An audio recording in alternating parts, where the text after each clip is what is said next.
Olá, amigos da Revolução Industrial Brasileira, como vocês estão?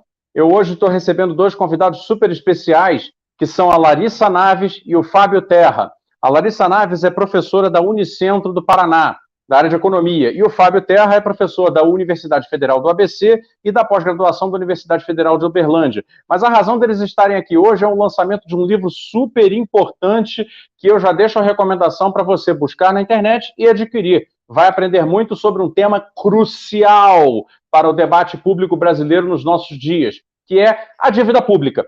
O livro chama-se Selic, o mercado brasileiro de dívida pública. Aí você vai me perguntar, por que Selic? Selic não é o nome da taxa de juros que o Banco Central acabou de aumentar em 0,75% no momento em que nós gravamos? Sim, mas Selic, na verdade, é a sigla de Sistema Especial de Liquidação e Custódia. Na verdade, enquanto existe a taxa Selic, existe o Selic, que é o sistema total de gestão e controle da dívida pública brasileira junto ao mercado. Então, eu vou passar a palavra para eles. A primeira pergunta eu queria, então, passar. Larissa, seja bem-vinda à Revolução Industrial Brasileira.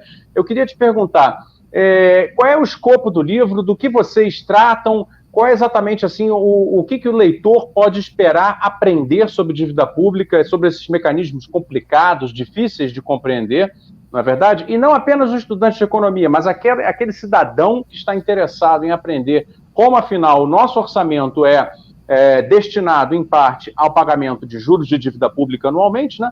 E como vocês abordam essas questões todas, enfim, o que a pessoa vai aprender lendo o livro de vocês? Obrigado pela presença. Olá, Fausto. Nós que agradecemos, agradeço a participação aqui nesse canal tão importante para nós.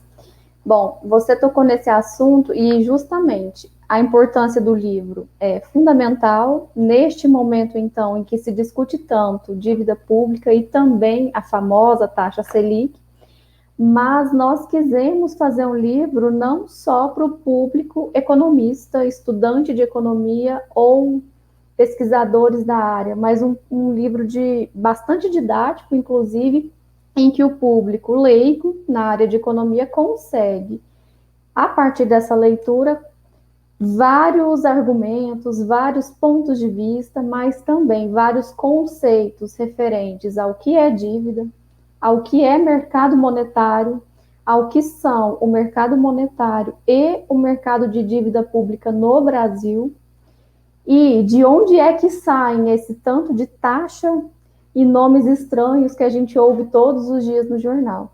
Então, o nosso escopo central foi tentar, de maneira didática, alinhar o que são, teoricamente, mercado monetário e mercado de dívida pública, e depois entender como esses mercados funcionam na economia brasileira.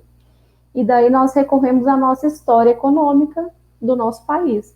Nós fomos lá atrás, tentamos analisar a formação desses dois mercados aqui na nossa economia, para, com essas ferramentas históricas, podermos entender como hoje se dá a operacionalidade deste grande mercado de dívida pública, que é o nosso Selic. Então, foi pensando nesse escopo e com uma linguagem bastante didática que a gente escreveu esse livro.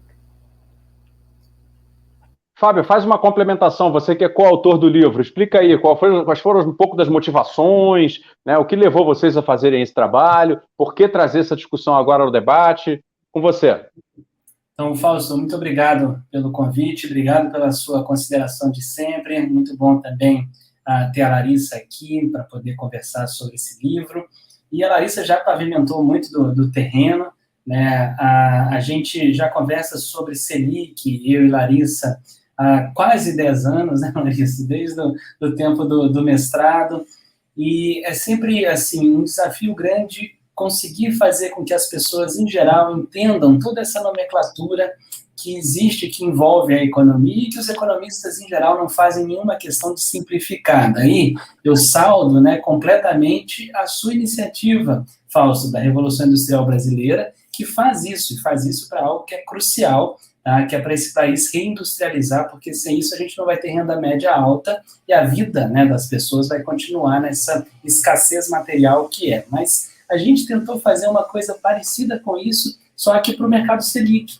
né, que muita gente, inclusive, nem sabe que é o mercado, não sabe que é o mercado de dívida pública, e é normal que não saiba, porque a gente tem a economia chegando na nossa vida o dia inteiro, mas a gente não é formado em economia, não estuda economia, tá? Como fazem aquelas pessoas que estão ali militando o tempo todo, que é um pouco o nosso caso. Então, é uma grande tradução. E é uma grande tradução até porque, ao longo desse tempo, né, de já quase 10 anos que a gente conversa sobre Selic, até para a gente é um grande desafio aprender todos os seus pormenores. E esse livro é interessante, né? Porque, assim, em vários momentos a gente, como se diz em Minas, engastalhava ali, né, para conseguir entender como é que determinadas coisas aconteciam, funcionavam dentro do mercado de dívida, né?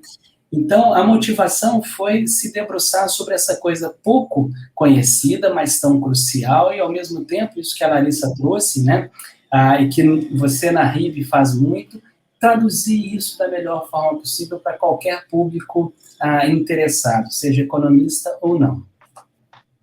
Muito bem. Bom, entrando um pouco nas dúvidas que eu, como cidadão, embora eu sei que todo mundo que acompanha aqui o trabalho da Revolução Industrial Brasileira sabe que eu debato economia todo santo dia. Então é óbvio que você, debatendo todo santo dia, acaba aprendendo algumas coisas, ainda que eu seja apenas um jornalista de economia, diferente de um economista. Mas então eu estou aí com dois gabaritados professores da área econômica que escreveram sobre dívida pública, e agora eu vou colocar para vocês uma inquietude que é séria, não só minha, mas uma porção de gente, porque tem um ponto específico do debate de dívida pública que desperta paixões, as pessoas ficam, né, enervadas e, né, rola acusações e tudo mais. E aí, veja, eu vou tentar falar de uma maneira neutra e querer saber a opinião de vocês. O Brasil faz o seu orçamento anual com, pelo menos na folha, ali no gráfico do orçamento, com metade daquilo que é orçado destinado a pagamento do serviço da dívida. Né? Então, fica a impressão de que metade do dinheiro nacional é destinado para o pagamento de dívidas, que nós devemos metade do orçamento público federal anualmente. Ocorre que, explica-se, já rolou essa explicação muitas vezes, que o pagamento que se faz, na realidade, é uma troca de dívida velha por dívida nova. E como a dívida nova é paga pelo mercado em troca da emissão dos títulos pelo governo, é uma espécie assim de soma zero. Né? O título novo vai e o dinheiro que cobre o título velho entra. De forma que, então, seria uma operação contábil e não um endividamento maior. Muito bem. Só que o problema é o seguinte, muita gente diz, que eu acho que com certa razão, no ano seguinte você se verá obrigado a fazer a mesma operação. Então, se ao longo dos anos você, no caso você é o Brasil, né? Se o Brasil, ao longo dos anos, ele se vê obrigado a reservar metade do seu orçamento para fazer uma operação financeira de rolagem e, portanto, não usá-la, essa metade, para nada mais, então, de certa maneira, nós sim temos metade do nosso orçamento comprometido com alguma coisa relacionada à dívida pública, embora não seja um pagamento dela. E aí eu queria entender de vocês que se debruçaram sobre esse tema, afinal, qual é a verdade que existe nessas afirmações, qual é o contexto real, e que explicassem isso. Eu ficaria muito honrado de poder veicular essa explicação, finalmente, para tanta gente que vai ver essa entrevista. Veja, Fausto, que a gente tentou pensar bastante sobre esse ponto, principalmente para entender um pouco todo esse dogma que existe sobre a dívida pública e o endividamento público. Eu particularmente entendo que essa operação de gerenciamento da dívida ao longo dos anos é uma operação normal. É uma operação até necessária para a economia de qualquer país, não só o Brasil. E este pagamento, uma hora chega, claro, uma hora os detentores da dívida pública vão receber os valores que emprestaram ao governo. Por outro lado, o governo continua emitindo títulos ao longo dos anos, gerenciando, portanto, essa dívida. Ora, títulos curtos, ora, títulos mais longos, a depender do contexto, da circunstância em que o mercado financeiro e os credores do governo aceitam ou não esses títulos. Então, o que a gente tem ouvido bastante, e particularmente eu gostaria até de deixar registrado, é que não existe esse horror quanto à dívida pública. Ela não é tão mal assim. Ela não é o pior dos problemas do Brasil. E, inclusive, o endividamento público, ele é uma política, um instrumento de política econômica capaz de, por exemplo, num contexto econômico que a gente vive hoje, dar conta de suprir várias demandas que a sociedade inteira precisa, não só quem detém esses títulos públicos. Então, assim, ao meu ver, esse gerenciamento, ele é importante e ele, inclusive, a gente analisando a história da dívida pública no Brasil, ele melhorou bastante com o tempo. A gente conseguiu observar bastante uma melhora de gerenciamento dessa dívida, que era muito ruim em seu começo, anos 70, 80, 90, mas de 2006 para cá, que foi praticamente um marco, a gestão dessa dívida pública no Brasil melhorou bastante. E hoje eu vejo assim, esse dogma ruim, ele precisa acabar. Inclusive o livro ajuda a entender esse ponto. Fábio, queria o seu comentário também sobre isso. Então, Fausto, essa questão que você traz é ótima. A Larissa já fez, mais uma vez, né, uma imensa pavimentação do terreno, então eu só entro para colocar ali um pouco de cereja no bolo já pronto. Tá? A obra já está construída. Então, é o seguinte, né, isso que você traz, se a gente olha a partir, né, de um orçamento familiar, se a gente pensa que a todo momento uma família está girando, uma pessoa está girando a dívida, você pensa, eita, tem problema sério aí. Tá? O Estado é absolutamente incomparável com famílias. E um dos quesitos mais relevantes dessa incomparabilidade é no que toca à dívida pública. Vamos pensar o seguinte, a gente, né, então, bota lá no orçamento o que se chama refinanciamento de dívida. Esse é o nome técnico para uma coisa simples, que é a rolagem. Vamos supor que o Brasil hoje, por uma dádiva, ele vai recomprar, portanto, não vai refinanciar ou rolar a dívida pública. A gente vai colocar, nesse exato instante, 6 trilhões de reais em circulação. As pessoas que estão com o título público na mão receberão 6 trilhões de reais. O que elas vão fazer com esse dinheiro? Se elas devolverem para a economia correndo, comprando ouro, boi, casa, moto, máscara, a gente vai ter 6 trilhões, 90% do PIB entrando na economia para comprar. O que vai acontecer? Inflação. Porque, de repente, 6 trilhões de reais entraram na economia. Então, percebamos, uma das coisas, né, que a dívida pública serve, por isso a gente nunca vai comparar famílias com o Estado, é para justamente administrar o volume de moeda que circula na economia. E se a gente não administra o volume de moeda que circula na economia, a taxa de juros do Banco Central, que acabou de ser subida para 2,75 ao ano, ela vai ficar flutuando. Agora, imagina se a taxa do Banco Central ficar flutuando, porque ele não está controlando o volume de moeda em circulação. A gente olha para o Banco Central e fala assim, qual é o preço que o Banco Central está estipulando, tá, que a gente chama de taxa de juros? Bem, se a gente não sabe, porque ela varia a todo tempo, como é que a gente faz cálculo na economia? Não se faz. Portanto, o controle da oferta de moeda é feito pela dívida pública e esse controle estabiliza a taxa de juros. E quando a taxa de juros é estável, a gente tem uma referência de preço na economia. Por isso que quando a inflação sobe, a gente sobe a taxa de juros. Como é que compara isso, por exemplo, com dívida familiar? Não compara. Então, existe uma política, a Larissa já trouxe, que se chama de gestão de dívida. O Estado brasileiro faz gestão de dívida o tempo todo. E a dívida pública é a referência, como eu disse, de preço da economia, mas é também a referência para dívidas que as empresas tomam, tá? É referência para contratos curtos de troca de dinheiro lá no sistema financeiro. Então, só para finalizar nesse ponto, né? Isso tudo é dívida. Quando, por exemplo, uma empresa quer captar recurso e com isso fazer investimento, ela tem que falar o seguinte, tá, vou pegar emprestado. Qual taxa de juros eu vou aceitar para as pessoas me emprestarem? Eu olho para a dívida pública. A dívida pública forma a referência. Então, uma dívida pública de 5 anos está pagando 10% de juros, a empresa vai pagar 11%, 12%. Então, a dívida pública é alguma coisa que é instrumento, como a Larissa disse, de política econômica. Não é a nossa dívida familiar, tá? Que é alguma coisa que efetivamente vai basicamente constranger o nosso orçamento e que serve para a gente acertar alguma coisa quando de repente faltou renda.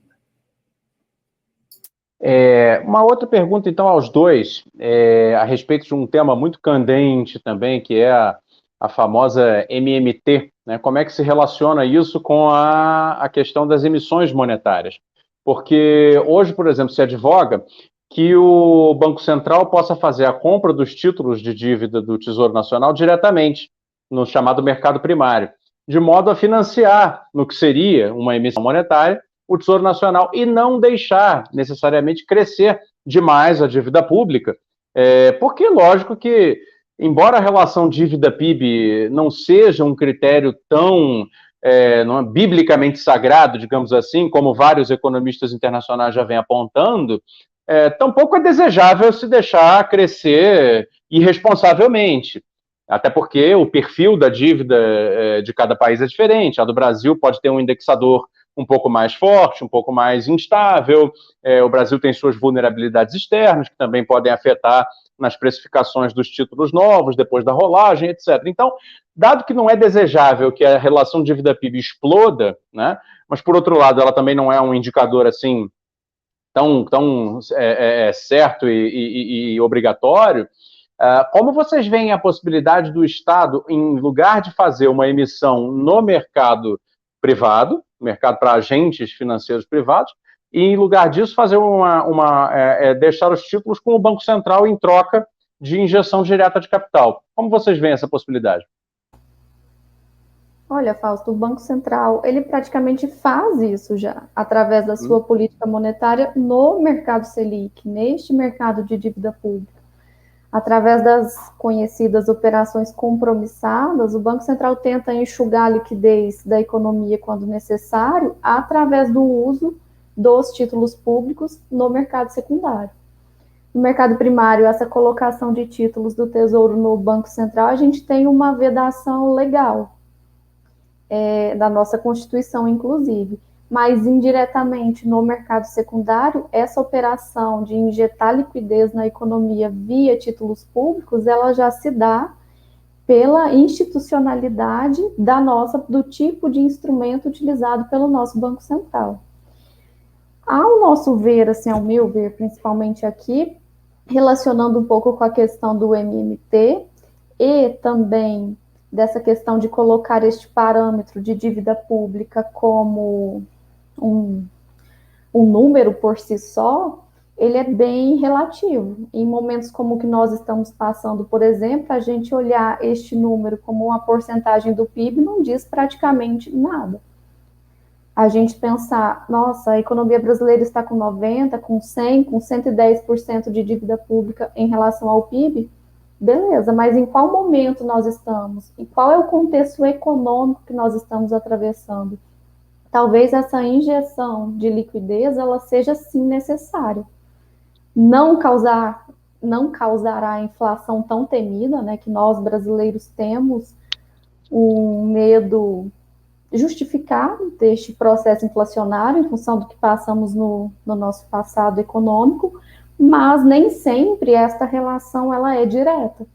Então, ela já existe no mercado secundário, e essa colocação através do mercado primário, caso possível fosse, ela também não geraria automaticamente a inflação que tanto se diz e que se tanto tem medo. Ô, Fábio, aproveita então, já que a Larissa levantou essa bola, fala um pouco das compromissadas, explica aí, porque tem uma corrente de pensamento aí, das pessoas que se preocupam com esse debate, que tem até uma ojeriza, né, a questão das operações compromissadas, né? Explica pra gente o que são elas e se elas de alguma maneira são negativas, implicam em algum tipo de perda de soberania monetária pelo Banco Central, alguma coisa do gênero, como é que funciona isso? Então, Fausto, ótimo, porque se relaciona exatamente com a gente conversou ali na coisa do refinanciamento, né? Então, é bom porque ajuda a tornar mais em contato com as pessoas a questão de como a gente gerencia a quantidade de moeda em circulação. E qual é a forma pela qual o Banco Central, todos os dias, gerencia o volume de moeda que circula? tá? Ele tem uma possibilidade de fazer aquilo que se chama operações definitivas. O que é isso? É ele vender um título, tá? E o comprador do título não ter uma data para o título voltar no curto prazo, tá? Vai ter lá no final da maturidade ou do vencimento do título. Mas o Banco Central tem uma forma de agir que é mais rápida, que é mais flexível e que faz contratos de curto e curtíssimo prazo em que o Banco Central entrega para uma instituição financeira, por exemplo, tá, um título e pega contra esse título dinheiro. Quando o Banco Central está fazendo isso, ele está diminuindo a oferta de moeda. Como esse título tem um compromisso do Banco Central recomprar, ele é chamado de compromissada. Tá? Compromissada não é boa nem ruim, ela é necessária. Ela é um instrumento de política monetária. E a política monetária, o difícil é entender que o Banco Central compra e vende moeda todo dia.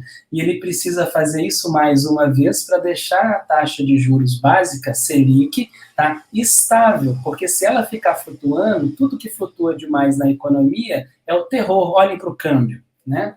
Olhem para o câmbio. Todo mundo perguntando do câmbio todo dia. Imagina se perguntassem também da Selic, né? Seria o caos econômico. Portanto, as compromissadas são o meio pelo qual o Banco Central tem de fazer essa administração do volume de oferta e demanda de moeda. Quando precisa, por exemplo, tirar a moeda de circulação, ele vende título com compromisso de recompra, compromissada. Quando precisa colocar a moeda em circulação, ele compra título com compromisso de revenda. Mas é um compromisso de revenda, então é compromissada. Tá? Ele só vai fazer essa administração fina, esse dia a dia do mercado de moeda do país. E a compromissada, mais uma vez, ela é instrumento. Então, não dá para julgar boa ou ruim. Tá? A gente pode trocar e até deve trocar a compromissada pelos chamados depósitos voluntários no Banco Central.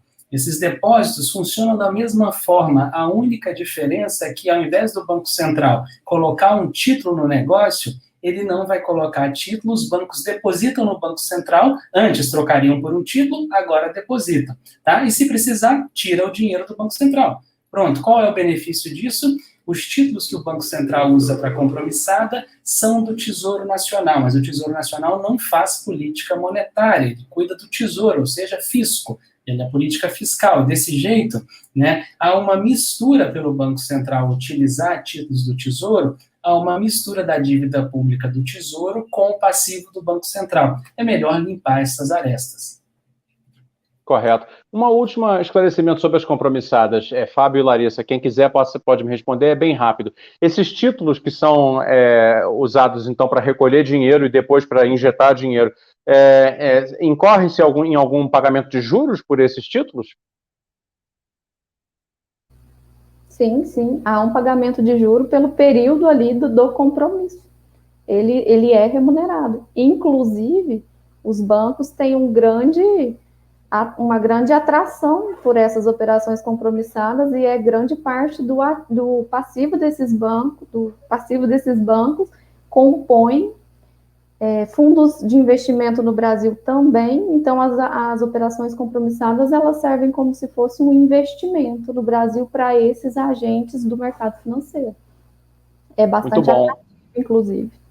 Perfeito, então é bastante atrativo. Isso que me leva à pergunta que seria, então, talvez a mais, assim, o filé na mesa, né, dessa entrevista, que seria o seguinte: como vocês avaliam a opinião, talvez até um pouco generalizada, de que nós temos uma massa considerável de agentes econômicos rentistas vivendo da dívida pública no Brasil atualmente, usando instrumentos como esse das operações compromissadas e os demais instrumentos de dívida de longo prazo, que lhes possibilita, por exemplo, fazer políticas de coisas como, por exemplo, revendas e recompras que acabam inclinando a curva de juros futuros mais para cima, o que vem a colocar pressão no Banco Central para rever a sua política monetária, porque, no fundo, para nós que não somos operadores financeiros, o que fica aparecendo é que o conjunto de agentes privados do mercado, de fato, faz disputas de política monetária dentro do seu lado contra o Banco Central, às vezes, de modo a forçar o Banco Central a tomar certas decisões para lá ou para cá.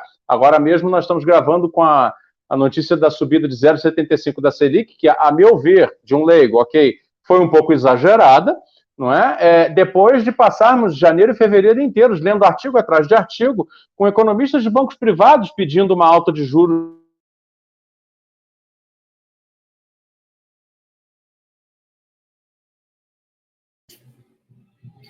Acho que travou, né?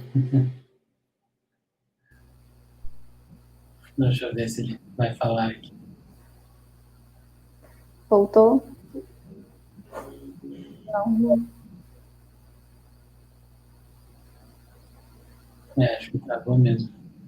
Oi, não, agora voltou. Agora você pode responder. Pode responder. Bom, Fausto, de fato, aqui a gente consegue observar que há, sim, um jogo de interesses muito, muito grande, muito claro. A nossa história econômica mostra, inclusive, altíssimas taxas de juros convencionadas ao longo de muitos anos. A gente vivia essa taxa histórica de 2% ao ano como mínima. Há um jogo de interesses, mas há também um fato importante a ser destacado. A política monetária, ela envolve também uma coordenação de expectativas. Então, não temos apenas a meta de inflação como um foco único. A política monetária, ela envolve também coordenar expectativas dos agentes econômicos quanto a este preço, que o Fábio comentou bastante, não ser tão instável e volátil ao longo do tempo. Infelizmente, hoje eu vejo, minha opinião, que nossa política monetária ela está pagando um preço por todo o nosso barco estar sem âncora, por todo o nosso barco estar à deriva. E aí sobra ao Banco Central tentar coordenar expectativas não só da política monetária, mas de outros riscos também que nós estamos vivendo e caminhando para torná-los ainda piores. Então, não é tão simples essa questão da subida ou manutenção ou descida da taxa de juros. Ela envolve bastante variáveis. Fábio, faz um comentário você também sobre o que eu perguntei. É isso, achei a resposta da Larissa ótima, porque de imediato, né, a depender daquilo que nos forma enquanto leitores da economia, né, não estou dizendo que é o nosso caso, estou falando em geral, a gente sempre tem a ideia, né, de que o Banco Central é um grande favorecedor de banqueiros, né, e na verdade não é bem assim. No fundo, o Banco Central ele está lutando sobretudo para fazer com que o nível de preço macroeconômico, portanto, da sociedade como um todo, seja o mais estável possível, né? Ele tem uma responsabilidade gigante, como disse a Larissa agora, né? Envolve, por exemplo, coordenar expectativas. Imagina o que é o Banco Central no Brasil, por exemplo, agora em 2021, que não existe governo nesse país, tem que coordenar a expectativa com o Tesouro Nacional captando dívida pública, porque ele está com déficit alto, tá? E o Banco Central tem um instrumento para fazer isso, que é dois, na verdade. Um, que todo mundo conhece, a taxa de juros. E dois, uma boa comunicação. Mas aí é pouca gente que vai procurar a comunicação do Banco Central, e de vez em quando o Banco Central escorrega nisso. Ou seja, o Banco Central tem muita demanda, ele tem muita responsabilidade, tem muitos objetivos. Por exemplo, agora, o Banco Central subiu hoje a taxa de juros, ele está olhando muito para o câmbio, ele está olhando muito para evitar que brasileiros saiam do Brasil e continuem, a palavra melhor, a fazer com que a taxa de câmbio continue tão volátil como está. Porque atrair capital estrangeiro não vai. Capital estrangeiro, no momento em que o mundo está tão assim delicado, que está todo mundo olhando para a taxa longa americana, mesmo que hoje o Fed tenha apontado que vai manter essa taxa, mas os capitais podem continuar nos Estados Unidos forçando taxa longa mais alta. Então não é atrair de fato. É tentar segurar aqui. E, sobretudo, né, começa a aparecer no Brasil, no juro longo, um juro que está na máxima desde o início da pandemia. Então, o Brasil, por exemplo, mesmo o ano passado, quando precisou crescer a dívida pública em alguma coisa em torno de 15 pontos percentuais do PIB, a taxa de juros não chegou ao nível que está hoje. E aí o Banco Central precisa cuidar, porque é ele que cuida de taxa de juros. E ele, no meio disso tudo, tem uma coisa só a fazer de fato, usar o juro. Como é que ele vai usar? Então, essa é a resposta. Agora, é claro, É claro que o mercado financeiro quer criar a sensação de que está tudo descoordenado, porque se ele cria essa sensação, a taxa de juros sobe. Tá? Cabe a gente também, que não está no mercado financeiro, que é mercado de trabalho, que é algum outro mercado, nos mostrarmos enquanto mercado. Né? Porque aí já é disputa. E economia é, como toda coisa social, uma disputa de posições, de conjuntura e de estrutura. O Banco Central não está isento disso. Perfeito, eu fiquei muito satisfeito com essas suas respostas, tanto você, Larissa, quanto você, Fábio. Na realidade, eu sou uma das pessoas que reforço o lado crítico. Tento, claro, não fazer isso de uma maneira irresponsável, mas eu sempre reforço o lado crítico, tentando mostrar que na economia em geral, não apenas nas relações de mercados de finanças com a autoridade monetária, existem as disputas por recursos, né? A economia é uma disputa por recursos. De maneira que, não havendo equilíbrios ideais, como nós aqui acreditamos que não há, evidentemente que as disputas estão sujeitas ao uso de armas e potências que cada agente dispõe. Então, foi muito bacana ver de vocês essa confirmação, embora, claro, da maneira inteligente, racional, estudada, que coloca cada coisa no seu lugar e equilibrando as responsabilidades de cada agente e para pintar, né, para o nosso ouvinte aqui nesse momento, um contexto realista, né, para compreensão. E que, na verdade, aí com isso eu queria encerrar, nos chama, pessoal, você que está aí nos assistindo, a responsabilidade de conhecer os assuntos.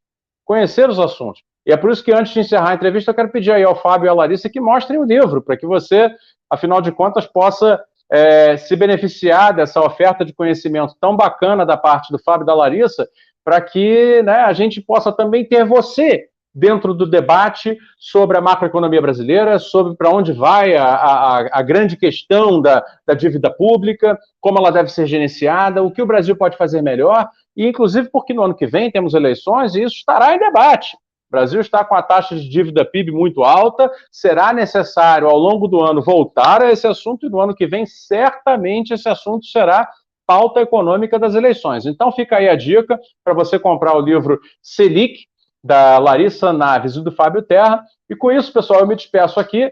Muito obrigado por assistir mais essa entrevista na Revolução Industrial Brasileira. Obrigado, Fábio. Obrigado, Larissa. Até uma próxima, pessoal. Obrigado aí.